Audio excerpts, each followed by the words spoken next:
Brainstorm, bringing great minds and ideas together, exploring a wide variety of opportunities, achieving academic excellence, using the latest technology, government's impact, preparing for 21st century careers, parenting and health issues, topics shaping tomorrow.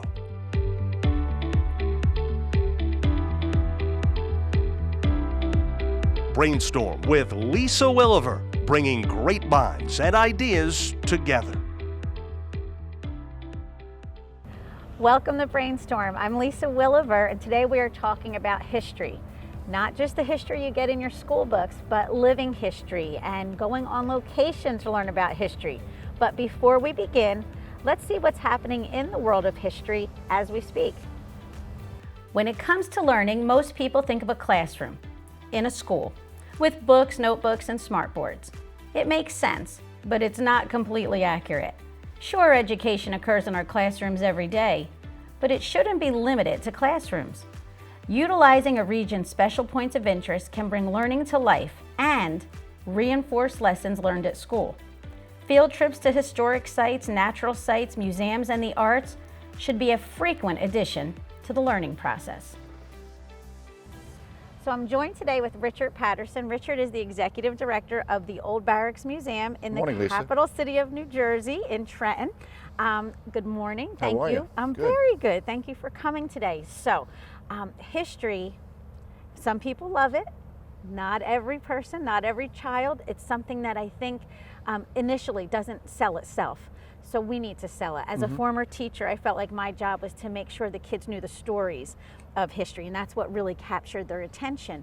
So as an executive director of this amazing living history museum, how do you use this as a tool for education for children who come to visit, either with schools or their families? Well, we try to make our programs kind of experiential. That's why we use a first-person approach for the approximate hour that each school or class is here, to try to get them involved as if they're taking a time machine ride, and they're back in time, and they're trying to interact with individuals who have different kinds of problems and opportunities from the time that we represent. I think a lot of people think they don't like history when you bring up the word in general, because it just brings up the experience of having to memorize names and dates for a test. It didn't mean anything more than that. When an awful lot of people really do enjoy it, and they're not self-identified history buffs, these are really cool stories, and they really happened. I'm saying cool not because they were all good. Some of them are absolutely horrid. But the thing is, you do go to science fiction movies or other things that, and pay to watch something horrid. You learn from this. You learn how it happened. You learn why it happened, perhaps, and you learn perhaps how to avoid it ever happening again.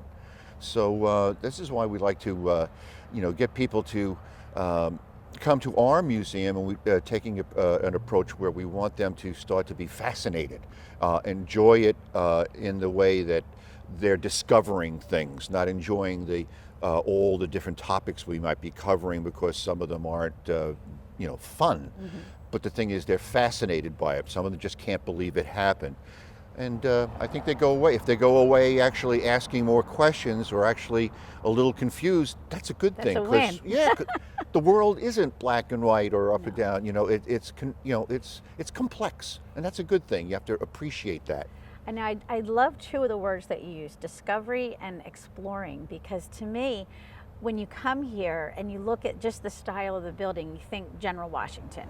And General Washington was a huge part of everything that happened in New Jersey. However, mainly he was sleeping everywhere in New Jersey. Yes, he made the rounds. Quite literally. Yes. Okay, so a place like the Old Barracks, it has a lot of headliners, General Washington, a lot of big names. But I know when I took the tour, you hear about the names of people who were not as famous, but who also had huge contributions. Does a tour like this and does a living history establishment like this really make an impact on kids, not just with the headliners, but with the people more like them that they can relate to, making an impact? Yeah, I certainly hope so, because it made an impact on me.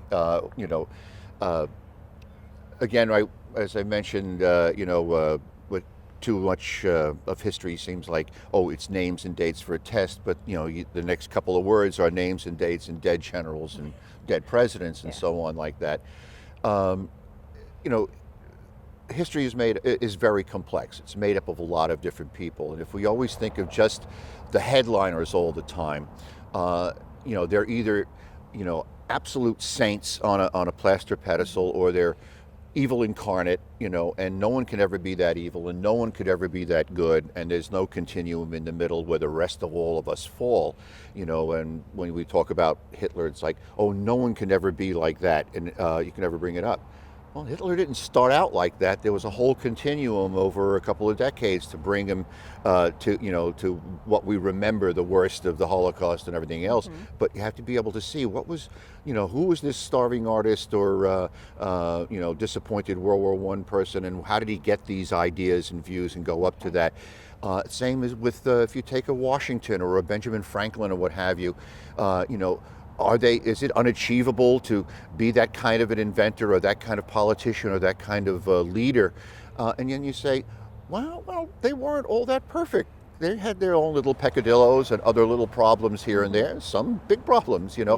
But you say, but yes, still good can come out of them. And maybe there's hope for people who are less than perfect, like me, to be able to aspire to do things even though we may have made mistakes in our lives, or we may have not always been the top student, that kind of thing. So if we are able to talk about, Joe Average, I think it's an advantage that we don't know if Washington was ever in this building. I mean, he was out there on that street, fighting a whole big battle and coming up here some years later on his way to become president. But it was a lot of, privates and sergeants and folks like that occupied this building, and from numerous countries and numerous parts of our own country that were in here, of speaking various languages and from various racial groups that were in here. I think that makes the stories a lot more, accessible. Absolutely. And now you can place yourself in that situation and say, what would I have done? Or looking at situations here that you're thinking about and looking in your own life and saying, I wonder, and then you start to help give a context to your own life. Now, I know from being a teacher, a former teacher, we were experiencing a lot of budget cuts back in the 90s. Mm-hmm. It hasn't gotten any better. So I know for a fact that so many schools have lost their budgets for just anything extra, any little thing, a lot of the arts and things like that. And from my experience, the living history model was amazing, because what we could do on one field trip in one day, not just to teach the material, but to spark an interest. Mm-hmm. I think it's that connection that you talked about, and it's that spark. I mean, I'm going to admit it. I hate to admit it. I was a history hater growing up. I was bored. I couldn't understand why I needed to know these things. I always thought you should think about the future, because I was, a dumb kid. And I grew in to become a history buff, and I love history, and I raised my kids to love history. And part of that was always telling them the stories. Yeah. So I think what you're able to do here is amazing. Do you work with educators in planning some of the programs that you offer? Yeah, we do. And some of the people that on our staff and so on are trained as educators as well. And what we do is we go right to the standards, the New Jersey's standards for social studies education. The stuff that the curriculum has to meet, and we look at our story and the things that we are best at highlighting, and then we say, well, does it meet any of these, or which parts of these stories suit different parts of the standards, so that way we can emphasize those parts, not changing the story, but you have so many different places we can go. We want to emphasize the parts that are going to be helpful for that teacher going back to the classroom to be able to use these examples to make these the things more vivid. I remember just being in high school or later on I come out, I'm thinking, you know, the science teachers have it easy in one way is, you know, you pour the liquid in this beaker into that beaker and all of a sudden it turns blue and the kids go, you know, and then you've got their attention. And if you're teaching English, you're teaching history or whatever it is, you say, read such and such, you know, tonight. And increasingly, this has gotten harder and harder to do because in my day, they just had books. And, you know, now there's a whole lot of ways of going through that. There's a few. Yeah, and so this, in a way, gives the social studies teacher and other teachers a chance to have something to, you know, spark their imaginations, some experiential things to bring in that will, you know, make the reading more interesting. They can start plugging in smells or sounds or other images into what they're reading, and that I think really helps. And I think one of the things I used to do with my fourth graders would be to look at the street signs in the community. And so many streets, you don't realize they're named after somebody who made a contribution. It might not be somebody whose face is on a $20 bill or there's statues everywhere, but a lot of times these streets are named after somebody in your own community or in the country who made a contribution. And I used to do that with my own kids. And I noticed a lot of parents, when I told them some of the things I did with my kids to just kind of get that spark going, they weren't as interested. So if the parents don't have a love of history, it's hard to pass that down to the children. Are you able to reach families with what you do here, with your programming? Do you have ways to get families to come in and maybe get the parents to be as amazed as the children are? Well, we got you. You did get me. You did get me. Yes. Yeah, we'd like to be able to do more of that. You know, we're well, a little bit north of the the north-south midline of our state. So it's close enough for a big city to be considered about mid-state. It's easy enough to get to from schools down in Cape May and also way up in Sussex or in northern Bergen County. You can get down here. It's not always that easy then for their parents, you know, to come in, you know, on day trips or what have you, but they do. And, you know, we have a growing number of parents, you know, coming back, you know, having been hopefully inspired by what their children are saying. I think that's the key. I think if you can get the kids to maybe inspire the parents and the parents to inspire the kids, I think we can make it work. Now, I'm very excited. Well, that's where our social media comes in. Oh, good. As we've been working more and more with our social media, and I think our own presence on the social media has kind of matured in the last couple of years. So now we're starting to see not just getting some people to look at it, but they're starting to spread it and come back. And I think that's an easier way then for the parents to then check out what the child has experienced, and also start to see, well, is there a particularly good weekend that I should go over there with little Johnny or Sue again? You know, because it might be a little bit more interesting for me on a particular occasion. Oh, I think that's fantastic. Now, I'm very excited. I'm going to be speaking with one of the reenactors shortly, and he's going to give us a little bit of the history of the actual barracks and some of the things you do. So I want to thank you for joining me today. It was a pleasure to speak with you, and I want to thank you. We will be back momentarily, and we will have some more brainstorm and some more living history on the way.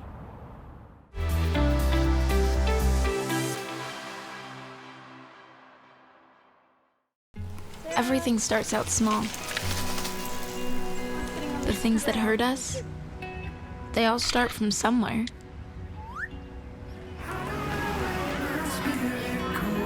The words we say, the things we do, they can grow into something else. What was small and innocent can become big and sometimes scary. All it takes is one comment, one picture, one video for something to catch fire. But a big problem doesn't need a big response. Not at first. Even if we don't know what to say, the eye emoji can be that first step we take. Let's all pledge to take that first small step together and change the world in a big way. I'm a witness, and so are you.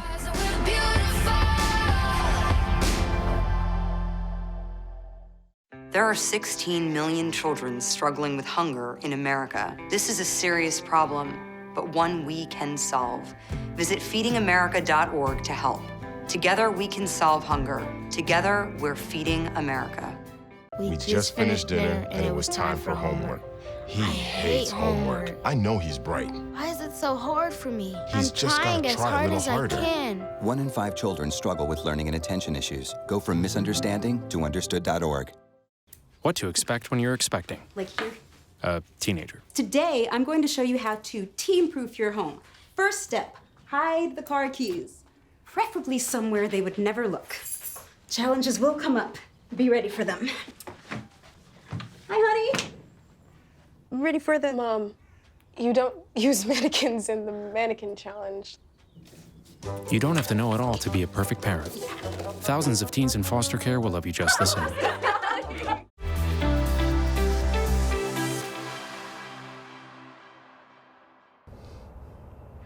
Welcome back to Brainstorm. I'm Lisa Willever, and I'm joined by Asher Laurie, an historic interpreter at the Old Barracks Museum in the capital city of Trenton, New Jersey. And I'm very happy to be able to ask him some questions. Welcome to the show. Oh, thank you, Lisa. It's a pleasure to be on. Thank you very much. Now, your outfit is wonderful, so I assume we are in a living history museum? You absolutely are. And as a living history museum, what sets you apart from a history book or television show? Well, about this history? allows the public to come in, interact with people dressed as if they are from the past, from the American Revolution or from the French and Indian War. Barracks has a very long history covering two very crucial parts of our history in the 18th century. Okay, so why don't you tell me, where did the barracks get its start? What was it originally used for? Well, the barracks was originally built during the French and Indian War, about halfway through the conflict in 1758. Built to house British soldiers during the French and Indian War. These are British soldiers that were sent here to defend the colonists from the French and their Native American allies. So with money coming in from Parliament, New Jersey built 5 barracks in New Jersey, this being the only surviving one of those barracks. Wow, that's fascinating. Now, I know throughout our country's history, so many different cities and states, they have different pockets of history and they evolve. So we have the Boston Tea Party, and then we evolve into the Civil War, we have the Gold Rush, all those different time periods. Now, I know this old barracks, from what I've read and from what I know as a frequent visitor, has had many changes over the years. What other periods were in effect here? So, 1792, the barracks is actually split in two. They extend Front Street, which is a street coming at us right over your shoulder there, right on through the building leading on to the new State House. Okay. And for the whole of the 19th century, the building is used as a widow's home, a school for orphan children, apartments, even a bicycle club. Okay. Very, very interesting. So I can't imagine being a child and growing up in the old barracks. Absolutely. Okay, now, where do your visitors come from? I know you get a lot, obviously, from New Jersey, and Pennsylvania's right across the river, but where else do the visitors come from? We get visitors from across the country and even sometimes across the globe. Really? We get people from as far away as Sweden, Spain, California, Texas, Alaska. You name it, if it's a place, they've come here to visit the barracks. Now, you're in your uniform, and I see other soldiers marching by and women in period costumes. Is this something special going on today, or is this something, if a visitor were to come here or a school field trip were to come here, would they encounter this same atmosphere? Absolutely. Our interpreters would be in something very similar to this. Now, today we are dressed as soldiers of the New Jersey line as they would have looked at the Battle of Brandywine in September of 1777. But when visitors come here, they'd either see us in this or maybe even civilian clothing representing different trades that might have been done here in Trenton. For example, one of our interpreters will be here often in clothing from the 1750s representing a tailor, a very important and very, very common trade and an important trade throughout the 18th and much of the 19th century. Now, I have viewers that are in California and Massachusetts and Texas, so here's your chance. Give us some highlights of the tour. Sell this old barracks. Tell them, come on out and see it. Well, the barracks, its history is very, very important. It represents two huge periods in American history. In its construction, it represents New Jersey at its most loyal to the British cause during the French and Indian War, fighting the French, fighting the Native American allies, their Native American allies. And within 20 years, the barracks represents breaking away from that same cause it'd been a part of 20 years ago, breaking away from the British Empire, becoming a recruiting post for the Continental Army, and not only that, a hospital for much of the conflict. The building was even used to hold British prisoners captured when the United States invaded Canada at the beginning of the American Revolution. Now, besides visitors, how about children? Could children come and spend some time here? Absolutely. We have families that come through here all the time, school groups, and of course we have our summer camp that takes place in the summer, a very popular thing that we do here. Do the children enlist? The children enlist. They enlist, okay. And how does that go? Is it? Well, we will have drummers and fifers. We will have a recruiting sergeant. We'll have a commissioned officer that'll give a speech to the children. They'll take the oath of allegiance. They will sign a ledger. They'll be given their uniforms and their cocked hats. And over the week that they are here, they will be drilled as members of the Continental Army might have been drilled. Now, I also read that this was a hospital. Do the children learn what medical treatments were like? Absolutely. One of the things that is done here throughout much of the American Revolution is it is used as a hospital where inoculations are going to be done for the disease smallpox. Smallpox being a devastating disease, and one that was a particular threat to the American Army, actually a bigger threat to the Continental Army than even the British were throughout the Revolution. Now, of course, it's just not inoculations. The building was also used to help convalescing soldiers heal after wounds and surgeries done close to the battlefield. Now, do you have veterans who come through here, and obviously they serve in the Revolution, but do they feel kind of a little kindred connection? Absolutely. We have veterans that come through here all the time. Just this past weekend for our British occupation event, we had a veteran of the Second World War come through here with his family. And the staff was as interested in talking to him as he was as interested as he was in talking to us. Oh, that's fantastic. Now, let me ask you this. Being part of a metropolitan area with Boston, New York, Philadelphia, Baltimore, Washington, all so close, do you feel that there's a lot of competition, or have you found your niche here in the New Jersey, Central Jersey area? Well, we do have our niche. As one of our things here that we cover, that very few sites within a 100-mile span of us, we're the only site that really covers the French and Indian War, and it's something that we're very proud of. You know, a lot of places that you'll go to, they treat American history as if it starts in the year 1776, but we cover some very important years before that and very much give us the roots of what we will become. Now, I also know I saw something on television with a celebrity here. Who did I see here? A few years ago, we had from the NBC show, Who Do You Think You Are? Oh, okay. It was Rob Lowe. Rob Lowe's ancestor was actually captured at the Battle of Trenton. He was a member of the Royal Regiment. Captured, sent out to Lancaster, and rather than going back to his home in Germany, he decided to stay here in the United States, make his life here. Very interesting. So basically, I want to just tell you, I'm so impressed with everything that I see here, and I really love the fact that you don't just cater to visitors, that you cater to schools. Tell me about field trips. Oh, field trips make up a very important part of what we do here. Close to about 20,000 students come through this building every year. You said 20,000? 20,000. Wow. Wow, that's Come impressive. through here, they are recruited into the Continental Army. They are given the story of the Battle of Trenton. They speak to a loyalist. If they're not getting that, they always get a smallpox inoculation, or at least the story, to be more exact, of a smallpox inoculation. Exactly, we do need that usually if we're actually going to inoculate them. Now, you have a couple of very impressive neighbors, which I think makes the city of Trenton really a great place to come and visit historically. We have the Trent House down the road, and right behind you, the State House. And that is, I believe, the third oldest State House behind Richmond and Annapolis. Nice.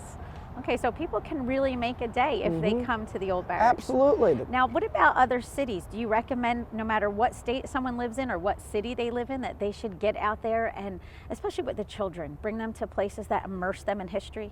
Absolutely. Being where we are, it's magnificent. We're in between Philadelphia, in between Philadelphia and New York City, which makes, of course, New Jersey the crossroads of the American Revolution. More battles are fought here in New Jersey than any other of the original 13 states. Out of all 13, it was more in New Jersey. More in New Jersey than any other state. Really? Big battles to small actions, and some of the most important battles being fought here. So placing us central to where these armies will be encamped outside of or in, whether it's New York or Philadelphia, that play crucial roles in the war. Now, when Washington signed the papers to end the war, that was Rockingham, correct?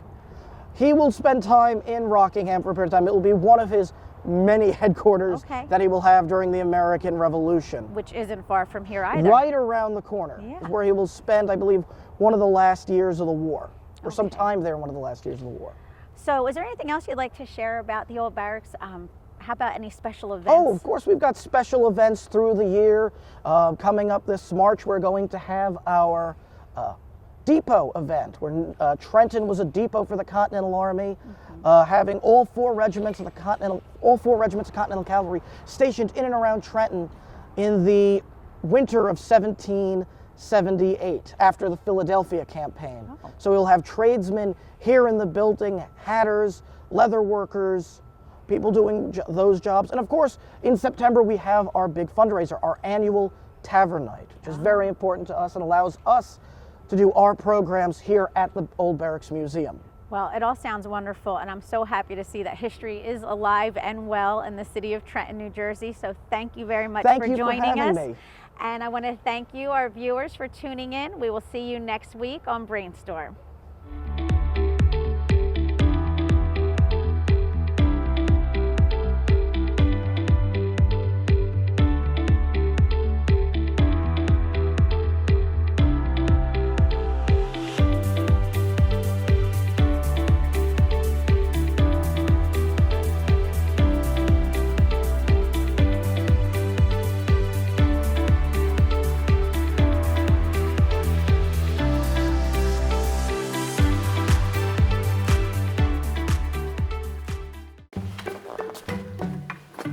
Why don't you ever see elephants hiding in trees? Because they're really good at it.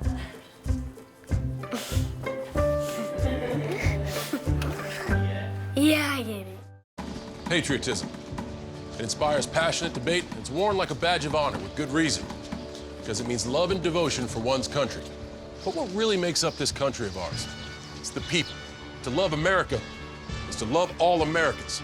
This year, patriotism shouldn't just be about pride of country. It should be about love. Love beyond age, sexuality, disability, race, religion, and other labels. Because love has no labels. They call me Maxie, but I prefer tripod. I was your above-average four-legged homie, and then wham, bam, minivan. Some people pity me. Now that's lame. I still run, fetch, and swim. And the ladies love me. I'm the ultimate wingman. Just don't ask me to high five.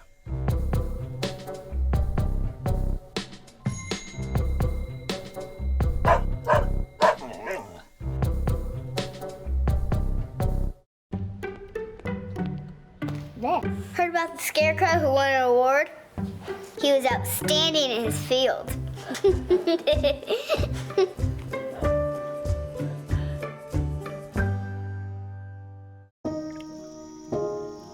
This is the story of a boy who didn't talk for a long time. The boy liked things to always be the same. Any changes would scare and upset him. The unknown was an unfriendly place. The boy was very sensitive to lights and sounds. So he built secret hiding places where they couldn't get in. The boy didn't like looking people in the eye. He wasn't trying to be mean, it just made him feel uncomfortable. Sometimes he would flap his arms again and again. One day, I found out I have something called autism. My family got me help. Slowly, I found my voice and learned all the ways I could live with it better. Early intervention can make a lifetime of difference. Learn the signs at autismspeaks.org.